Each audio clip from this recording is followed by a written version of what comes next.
On est en 2020, la VAR continue de nous pourrir la vie. 11 pour tous, bonjour.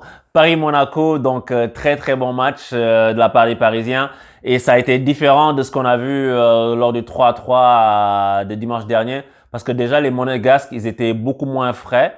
Ils ont eu 3 jours, le même 11 quasiment. Et puis ils sont tombés sur des Parisiens qui ont retenu les leçons du passé. Et en fait, quand je disais la dernière fois que Paris a fait nul avec Monaco, que c'était une très bonne chose, ben on le voit. Parce que ça permet justement à l'entraîneur de corriger ce qui marchait pas. Ça permet à Paris de ne pas être reposé sur ses lauriers. Parce que quand tu tapes toutes les équipes 5-0 comme ça, c'est facile. Tu sais pas où tu dois t'améliorer. Tu sais pas c'est quoi les pistes où tu dois colmater telle chose, qu'est-ce qui ne marche pas. Alors que quand tu as des matchs où tu te fais bousculer, ben tu peux être plus prêt à jouer en Ligue des Champions parce que tu peux rectifier certaines choses avant d'arriver sur le fait accompli. Parce que contre Dortmund, ça va aller à 2000 à l'heure, hein. Les deux matchs. Dortmund aussi, ils ont leur faiblesse défensive. Mais les deux matchs, ça va aller à 2000 à l'heure et il faut que tu sois prêt.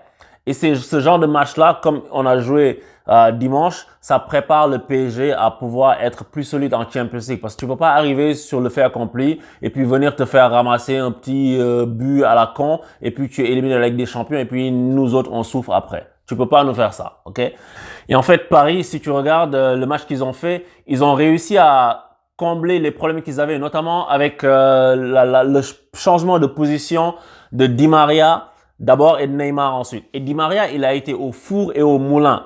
Pour moi, Di Maria, c'est l'homme du match. Je sais que Mbappé a mis 2 buts, mais moi, je mets Di Maria homme du match. Parce que Di Maria, ce qu'il fait, il revient au milieu de terrain, il se bat comme un chien, il tacle comme un mort de faim, et puis il repart avec le ballon et il fait des ouvertures lumineuses. Et Di Maria, en fait, Tuchel ne peut pas s'en priver.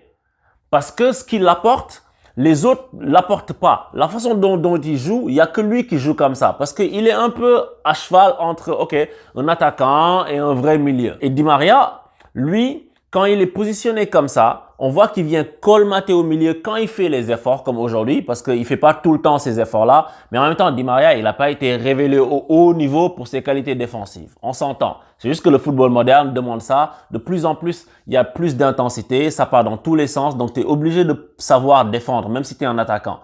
Et ces gens-là, ils rechignent à ça parce que c'est pas très naturel pour eux.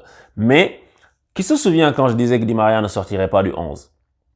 Di Maria ne sortira pas du 11. Et je comprends pourquoi Tuchel ne veut pas le sortir du 11. Parce que il permet à Tuchel, en fait, de jouer avec ses éléments importants, clés, et de ne pas sacrifier, de ne pas en sacrifier un. Et puis, il sait qu'il y a Di Maria qui peut revenir dans une position axiale au milieu pour apporter une solution. Et parce que Neymar, Mbappé, ils jouent. Neymar, Mbappé, d'office, les deux, ils jouent. Donc, du coup, il te reste une place devant, on va dire, si tu joues à 3. Et c'est soit Cavani, soit Icardi. En ce moment, c'est Icardi. Ok, disons que tu as les 3. Tu as l'option soit de jouer avec 3 autres milieux ou de jouer avec Di Maria. Si tu joues avec 3 autres milieux, tu vas avoir plus de sécurité défensive peut-être, mais si tu joues avec Di Maria, tu vas avoir plus de transition de l'attaque, de la défense vers l'attaque ou même de la première relance à l'attaque. Donc Di Maria, il est indispensable comme ça et je comprends pourquoi Thomas Tuchel a du mal à s'en séparer parce qu'il fait merveilleusement bien son job. Donc du coup, c'est difficile de jouer à 3 et on dit les 4 fantastiques, etc. Mais il faut que ces gens-là défendent et c'est ça qu'ils sont en train de faire. Et au-delà de Di Maria, on a vu Neymar. Neymar, il est venu dans une position où il descendait presque à côté de Idrissa Gueye et puis de Kouassi pour venir justement récupérer le ballon et puis soit faire des ouvertures, soit faire une passe lumineuse vers l'avant. Parce que Neymar, quand il décroche, il y a des joueurs qui vont le suivre. Mais Neymar, il se met au service du collectif, il lâche le ballon, ça casse les lignes. Et tout de suite, ces joueurs-là qui sont sortis, ils sont pris à défaut. Et Neymar, en fait, je veux juste faire une parenthèse là-dessus, il faut saluer ce qu'il est en train de faire en ce moment. Neymar, on lui a craché dessus parce qu'il nous avait craché dessus aussi. Hein.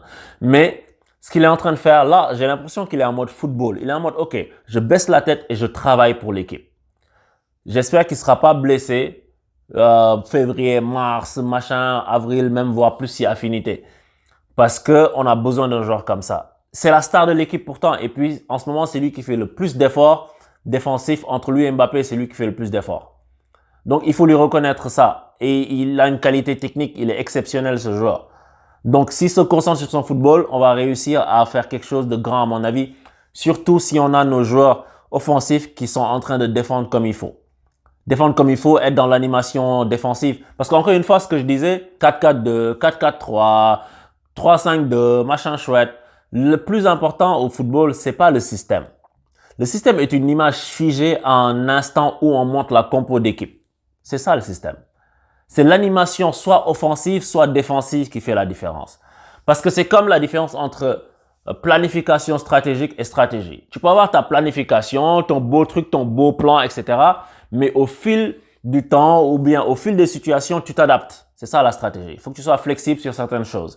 Et en fait, c'est ce que les équipes font parce que même si tu jouais en 4-4-2, disons, avec un milieu à plat, avec deux milieux axiaux, quand leurs défenseurs ont le ballon, tu vas voir, ils vont se décaler l'un par rapport à l'autre. Ils vont pas rester sur la même ligne.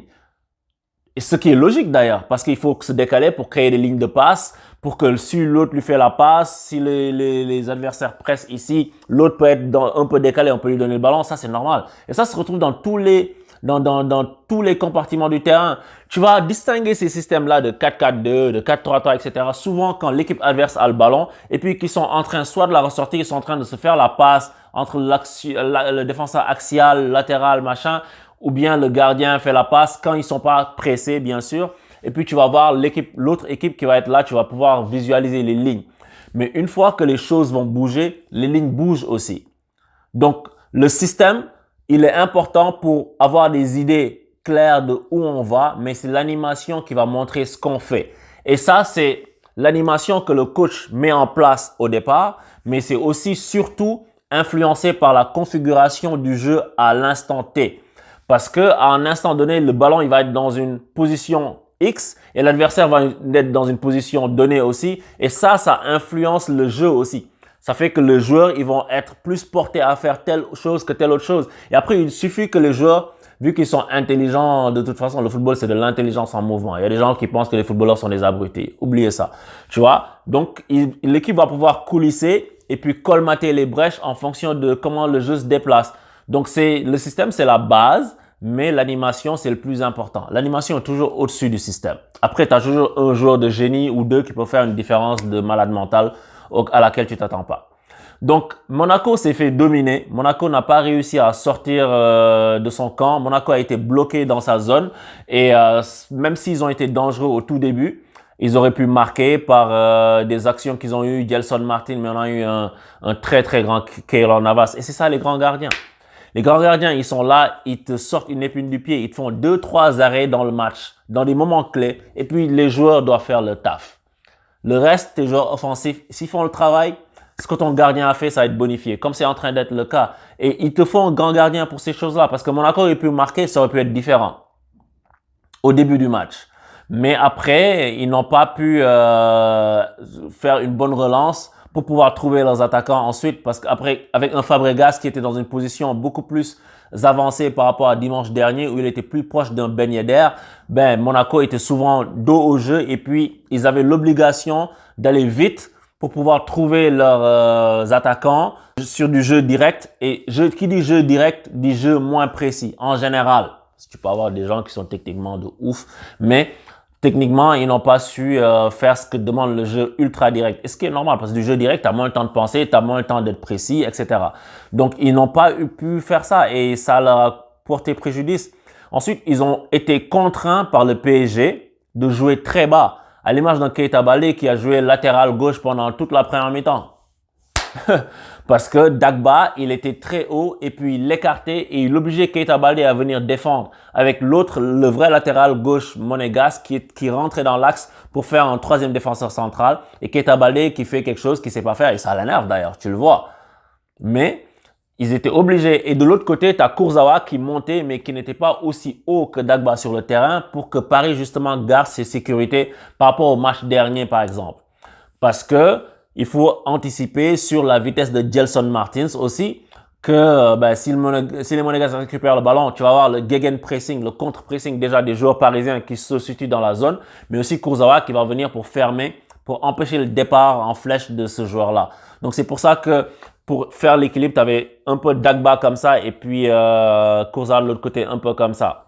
Donc c'est ça qui a fait que ça montre que Tuchel, il a retenu les enseignements du match dernier où Paris était exposé à chaque contre, où on voyait des milieux axiaux qui étaient très hauts et puis sur une ou deux passes, ils étaient éliminés. Après, derrière, c'était la catastrophe. Donc, belle rentrée aussi de Verratti. Superbe passe. Verratti, il est... Quel joueur. Super passe pour Sarabia, deuxième ballon, but. Paris a montré que c'était une très grande équipe parce que pour battre ce Monaco-là, c'est pas facile. Peu importe leur classement. Et c'est une belle équipe. Mais moi, je suis content encore une fois qu'on ait des oppositions comme ça parce que ça t'aide à te préparer pour la Ligue des Champions. Moi, ça m'intéresse pas de taper toutes les équipes 5-0, ça me fait plaisir, hein. Mais je veux dire, je veux être aguerri pour la Champions League. Une autre chose que je voulais souligner, c'est le positionnement de Mbappé. Tu vois, quand on joue en 4-4-2, au départ, il est dans l'axe avec Icardi, dans une position axiale. Tout le temps, c'est comme ça. Mais à chaque fois, remarque, parce que y a des gens qui me disent ils préfèrent Mbappé dans l'axe. Moi, je préfère Mbappé sur le côté. Je pense que c'est sa meilleure position parce que sa qualité principale, qui n'est pas sa seule qualité, c'est sa vitesse.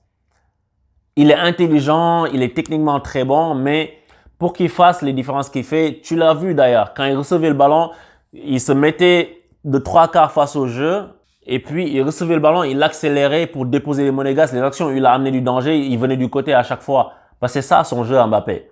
Il va sûrement peut-être finir dans l'axe, on verra dans le futur à la Thierry Henry, peut-être, pourquoi pas. Mais il lui manque encore certaines choses. Il n'est pas encore en maturation pour pouvoir jouer dans une position aussi axiale. Par exemple, dos au jeu, Icardi il va être meilleur qu'Mbappé. Mais c'est parce que c'est pas le même style de joueur.